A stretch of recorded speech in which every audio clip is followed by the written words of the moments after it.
Hello guys, sa mga naghahanap ng print test ng ating CMYK, meron akong ginagamit dito na maganda na pwede nyo gamitin. Libre lang to guys.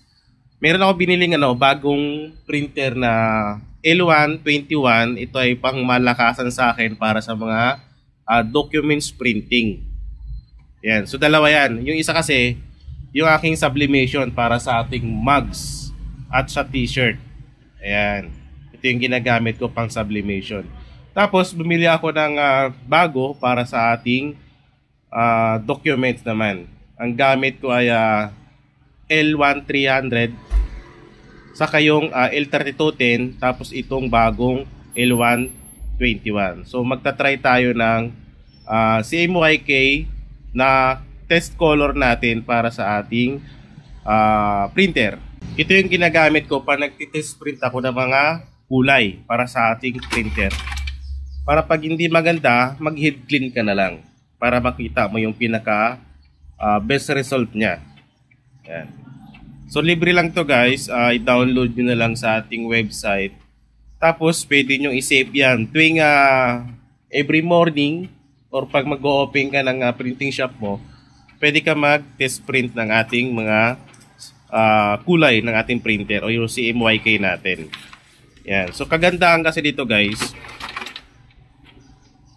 kompleto siya. Yung mahaba, ayan o, yung alignment, yan. So saktong-sakto.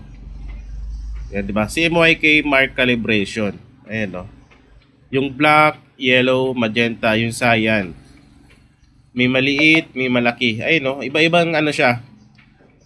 Design. Yung text niya, mayroon din siyang yung laki ng font. Ayan o, diba? Ayan o. So maganda din talaga siya guys na pwedeng gamitin. Yung rainbow bars niya. Ayan. So free lang to, i-download nyo na lang sa website natin.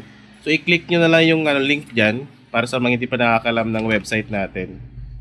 Ayan. So dalawa yung na-print ko. CMYK mark calibration. Ayan.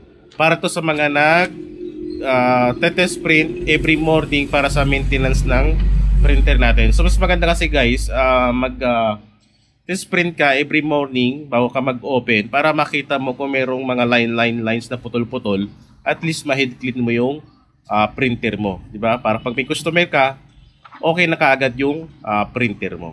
Yan. So ang gamit ko itong bagong bili L121, so dalawa, pigment ink, sublimation, tapos yung L1300 na pigment, tapos yung L3210 na pigment na merong scanner saka Xerox na short. Ayan. So apat yung printer. Ayan. So free lang guys, download nyo na lang. Okay? Para makuha yung ating CMYK guys, madali lang ang gagawin. So i-click mo na lang yung link dyan sa ating comment section or sa description. Dito yan makukuha sa ating website sa dgbili.com. So marami dito pagpilian kung naghahanap ka ng template. So scroll nyo lang siya pababa. So i-click natin itong pre-CMYK color test print page. Ayan. So naka-PDF na to guys. Kailangan pag na-print mo siya ay ipiprint mo siya ng naka-PDF para mas best result siya kumbaga. Diba? So click lang natin add to bag. Ayan. So check out. Libre lang naman yan guys. Walang bayad yan. Okay? So, libre yan. Libre. Ayan. So, dito, siyempre, 0. Kasi nga, free. So, napaka-importante, ilagay mo yung email mo. Kasi dyan, automatic, isi-send yung PDF natin na CMYK natin na pang test print natin. Yung email, yung name, at country, at yung phone number.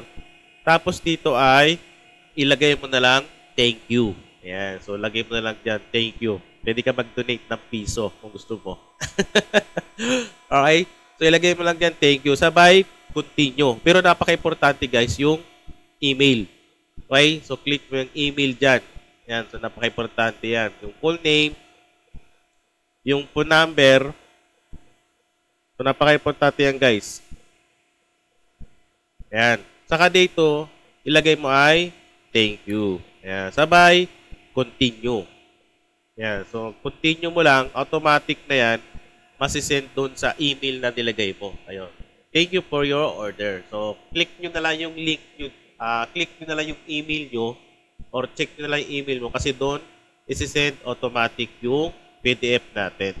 Pagka-click mo ng continue guys, tignan mo kaagad yung email na nilagay mo kasi doon kaagad isi-send yung PDF natin. So ganito magiging itsura niyan. Your download is ready na.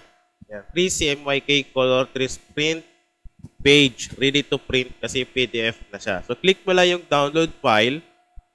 So automatic na yan, ma-open na kaagad siya. Yan. So ito na yung pinaka PDF files niya. Yan. So ipiprint mo na lang. Pwede mo naman i-recta kaagad. Ayun. Click mo lang yung printer dyan. Ayan. So click mo yung printer na icon sa taas. Ayan. Tapos pipili ka ng printer na gagamitin mo. Ayan o. Katulad yan. Pipili ka dyan. Ayan. So ito yung ginamit natin kanina. L120, L121. Pero L121, pero yung driver ay L120. So gumagamit din ako ng driver na L110. Ano, series. Click mo lang yan. Tapos A4 size. Sabay print na. So ganun lang siya kadali guys gamitin para makita mo kaagad yung color test ng yung printer.